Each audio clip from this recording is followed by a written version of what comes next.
We're joined now, our regular Tuesday appearance, by author and hypnotist Larry Garrett, whose book is Healing the Enemy, Hypnotic Nights in Baghdad.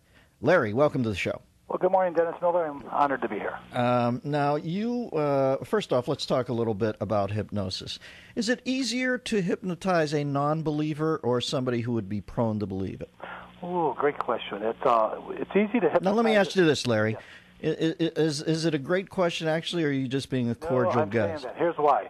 Because everybody would think that I'm a non-believer and I can't be hypnotized, and yet if you take a skeptic, you only need to show them 1 ounce of proof, and they usually respond well. Sometimes a believer tries too hard, and they know it's going to work, and they don't respond as well. Larry, as we speak, I notice the middle toe on my right foot I have just inserted into my ear. Are you responsible for that? Not quite. I usually hypnotize people to keep their toes out of their ears. All right. Then I've got my old problem back up. Good to talk to you. Good to talk to you. Now, what are some of the misconceptions? Could you make somebody kill somebody when they're hypnotized? I don't think those misconceptions are very valid. I think what you can do is you can motivate a person who wants to kill somebody to have more confidence. Mm-hmm. To kill them in a more adroit manner. Yeah, right. You take a person who already has the drive and motivation. It'd be almost like trying to hypnotize a person to quit smoking who doesn't want to. Then they're not going to quit smoking. But if they want to, hypnosis usually removes that resistance or that invisible wall and allows them to have that success they're looking for. Do you find, since you've become a hypnotist, and I guess you were certified in 1970, are you more or less empathetic to the human condition? What glimpse has it given you? Yeah, I think I look beyond what people are saying. I listen to what they're not saying more than I am what they are saying, because the empathy that you could have is what's going on in the subconscious mind, which is what we're speaking of with hypnosis. Are you a card player? Are you able to play poker or no? I don't play cards. Okay, I was just interested. You certainly could read tells across the table. Yeah, I could read. I could read usually pretty well color changes in the face or the neck or the chest area or eye movements or one eye going higher or a foot raising up when you say something that's exciting. So there's a lot of indications other than just body language to listen to a person's non-speaking speaking. And thank you for descending no lower than the chest plate in your discussion of body part reaction. Let's talk about year 2001, March. The then Iraqi government asked you to come and heal a quote-unquote powerful businessman. You have no idea. What draws you to go in the first place? Just the caprice of it all? Well, I'm kind of an experimenter and a world traveler of excitement. And so when somebody asks me to go to Iraq to hypnotize somebody, there wasn't a whole lot of hesitation. I think a lot of my friends and family said it was dangerous, but I didn't realize that. I don't have a lot of fears, Dennis, other than something that's very direct. I don't have this anxiety type of feeling of, well, what's going to happen? So to me, it was very exciting to be asked to go to Iraq, and it was probably a positive direction. Now, how long after you get there do you realize you're dealing with, hello there, or I mean Uday, sorry, that was Marty Allen's kid, Uday Hussein. Yeah, I found out I was going to be hypnotizing Uday when I was sitting in the Iraqi border for about 2 hours waiting for clearance to go into Iraq from Jordan.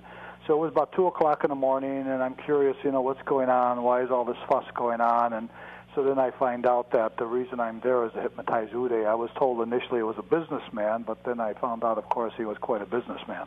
Yeah, bad businessman. We're talking to Larry Garrett. He has a book called Healing the Enemy, Hypnotic Nights in Baghdad. A fascinating premise. It goes over in 2001. You have to obviously be alerted that it is Uday Hussein. I would not know who he was on site, would you?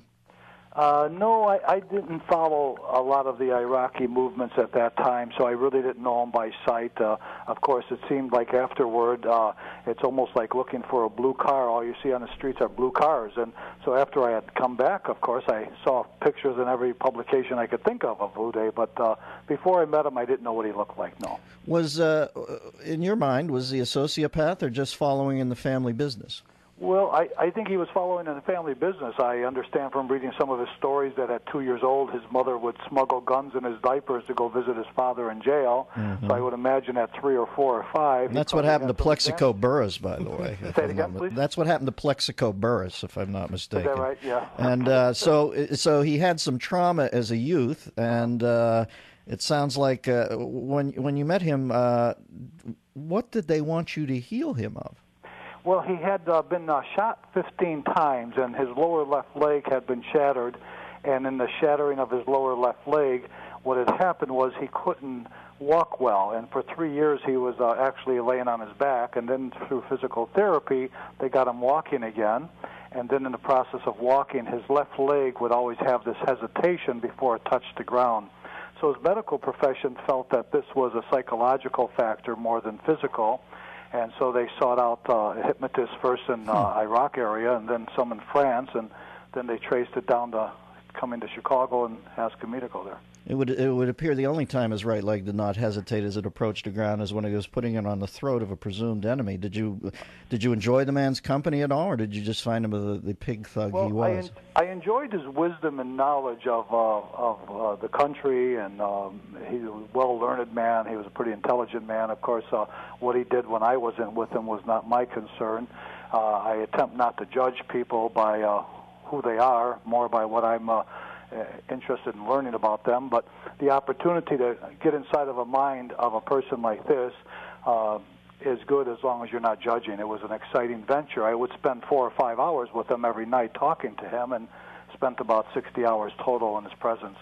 Well, you know something, I would tell you this, the not judging thing, at some point when you know that, certainly in retrospect, when you find out that he and his brother Kusei were pretty much free to go to local schools and just jack girls out of there at their heart's whim and destroy them. There are some things you judge about.